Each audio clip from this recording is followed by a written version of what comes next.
Welcome once again. This time, let us proceed to problem number 7. So kung mapapansin nyo, iba-iba ang senaryo ng mga problems na ipinipresenta ko. Tulad ng problem natin ngayon. It is a little bit tricky.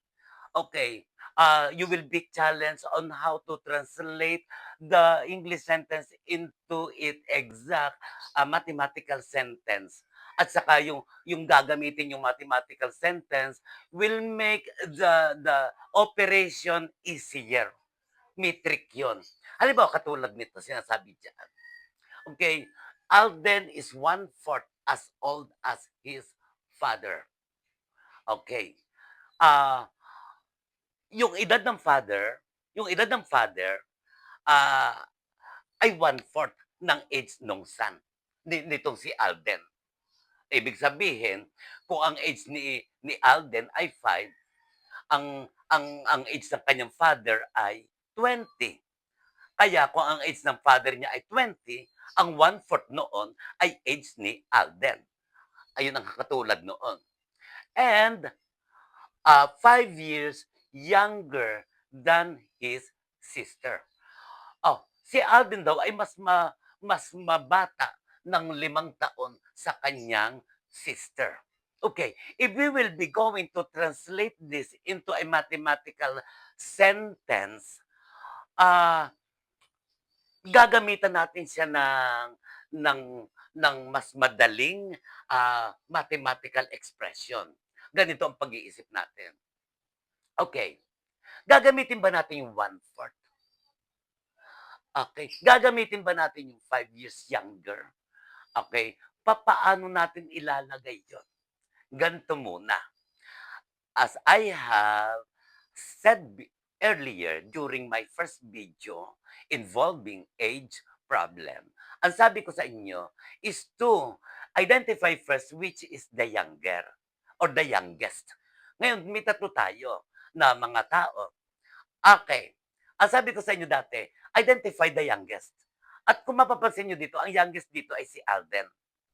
At itutuloy ko pa rin ang sabi ko na the age of the youngest should be X if we will assign a letter. So, ganun pa rin ako, let X be the age of Alden. Ayan. Kasi siya ang pinakabata. Okay. Ngayon, ganito mangyayari dyan. Ito sasabi ko sa inyong trick. Sabi doon, Alden is one-fourth as old as his father. Papaano ngayon ko ilalagay ang ang ang ang algebraic expression para maging age ng kanyang father? Okay, ganito lang 'yon. Babalikan ko yung sample ko kanina. Kunwari, si Alden ay 5 at yung 5 na yun ay one-fourth of his father's age. Ano magiging age ng kanyang father? Siyempre, 20. Diba? 20. 20 ang age ng kanyang father. Ang one-fourth noon ay age ni Alden. Okay. So, the same thing, para mas madali ang expression, hindi ba tama na pag minultiply ko ang age ni Alden by 4, that will be the age of his father. Tulad na sabi ko, kung ang X ay age, kung si Alden ay 5 years old, pag minultiply ko ito ng 4, ang age ng kanyang father ay 20. So tama ba na sabihin ko, kung one-fourth ang age ni Alden, maaari ko ring sabihin na ang kanyang father ay 4x. Pag minultiply ko ng 4 ang age ni Alden, that will be the age of his father. Okay, be the age of the father. Ayun. And then, yung kanya namang sister, anong sabi doon? Yung daw kanyang sister, siya daw, si Alden, is 5 years younger. 5 years younger si Alden sa kanyang sister. Eh, kunyari ikaw, mas bata ka ng 5 taon sa iyong kapatid. Kung ikaw ay 7 taon ngayon, ilan taon ang iyong kapatid? Ay di 12, something like that. Anong idinagdag natin? Gano'n din dito. Okay, kung si Alden ay X at ang kanyang sister at si Alden ay mas bata na 5 taon, tama ko ring sabihin na ang sister ay mas matanda ng 5 taon kaysa kay Alden. Is it correct? Si Alden ay mas bata na 5 taon sa kanyang sister. Inirepress ko, therefore, yung kanyang sister ay mas matanda ng 5 taon kay Alden. Okay, so that will be our expression. This will now be the age of the sister. Ayun na, meron na tayong mga ages. Anong sabi nila? The sum of their ages is 71. So it is simple. We are just going to add all the ages. Yung sinasabi ko sa inyo, yung magkakaroon tayo ng sum equals sum. Ayan. Okay. Kuhanin natin ang sum nito. Ang sum niyan ay 6x plus 5.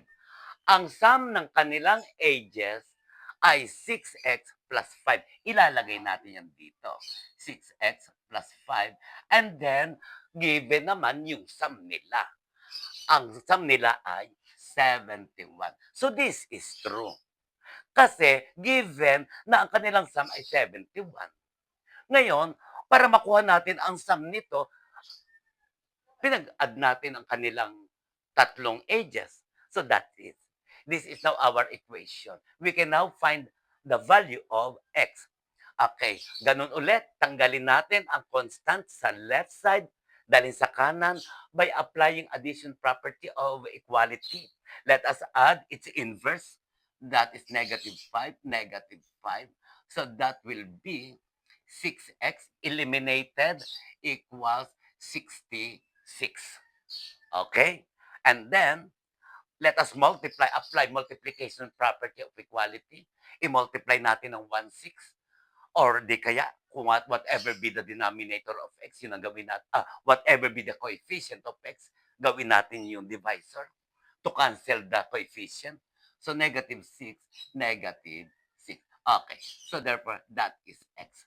Okay. So, it is 11. Kaninong age ang x? Para malaman nyo, babalikan nyo yung inyong let. Ang x ay kay Alden. So, si Alden ay 11 years old now. Okay. Yung father niya ay 4x.